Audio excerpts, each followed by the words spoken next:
Hi, I'm Rhonda Buss, and I'm going to walk you through the process of making the Emily bag by iThinkSew. It's a great bag, nice, large, roomy bag. I have made a few customization things to it that I think you'll enjoy. But overall, it's a bag that I would highly recommend making because it is so versatile.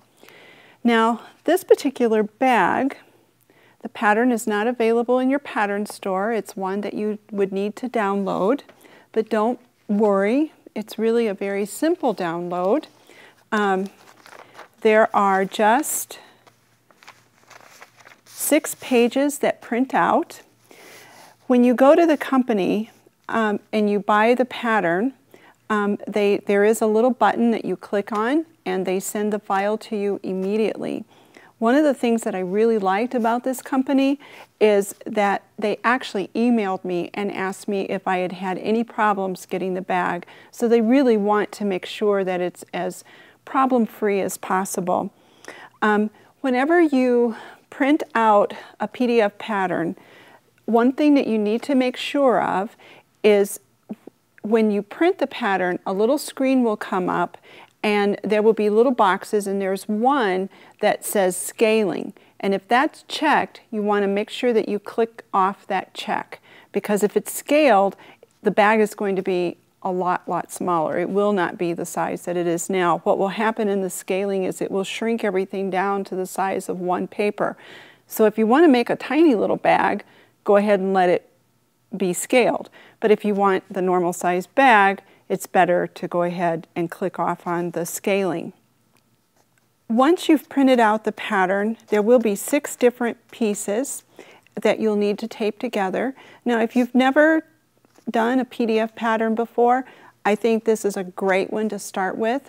There aren't 50 different sheets of paper that you have to tape together. It's just the 6 pieces. So it's very easy, no fail, other than the scaling, as long as you make sure that the scaling has been clicked off.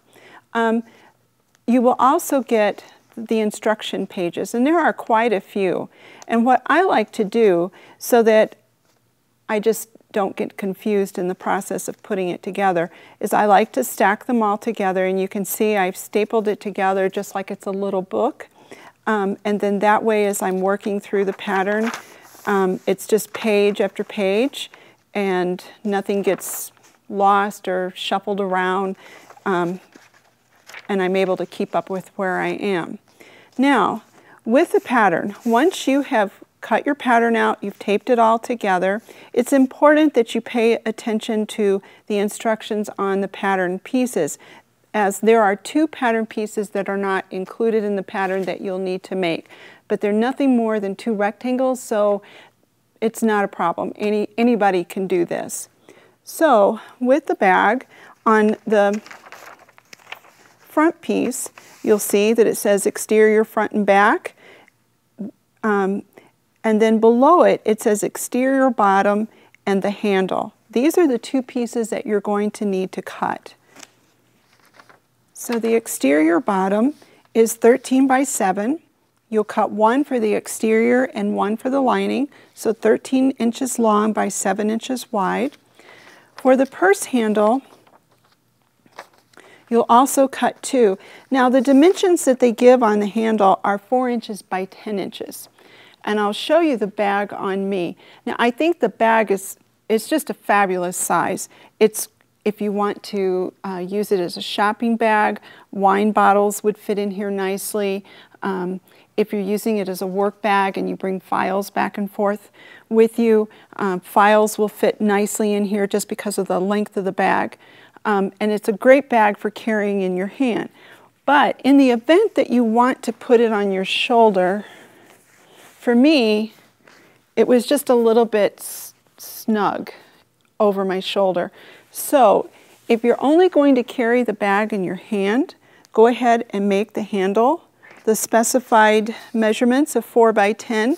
But if you'd like to wear it over your shoulder, I would add at least 1 inch and probably 2 inches to that length. So instead of 10 inches long, I would make it 12 inches long. It'll just make it a little bit more comfortable over your shoulder. So cut those two pieces out of paper so that you have those. So you have your front and back. You'll cut two of those. And then the side piece. And you see that the bag has a very nice shaping to it. And you can see here that the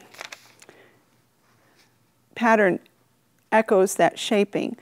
Of the side piece, you'll cut two for the front, and you'll also cut, and notice that they are on the fold too. That was one thing I wanted to point out, that you do need to read on the side here.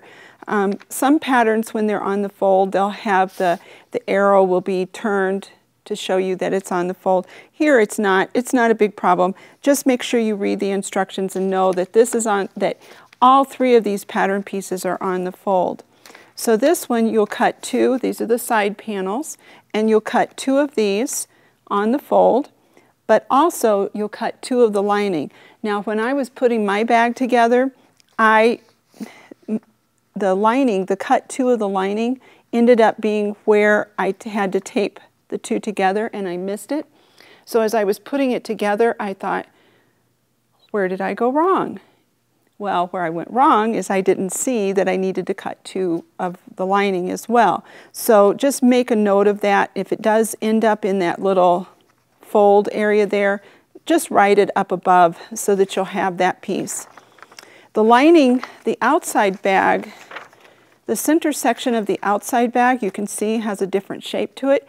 And the reason then the lining, the center panels for the interior lining, and the reason for that is notice here that there are notches, and that is for the little pleat that's here in the front. That just gives it a little extra style, makes the bag look nice. So this one you would cut two, this one you'll cut two. The side panel pieces, cut two of your exterior fabric and cut two of your lining fabric. Next, we'll talk about fabric choice and interfacing.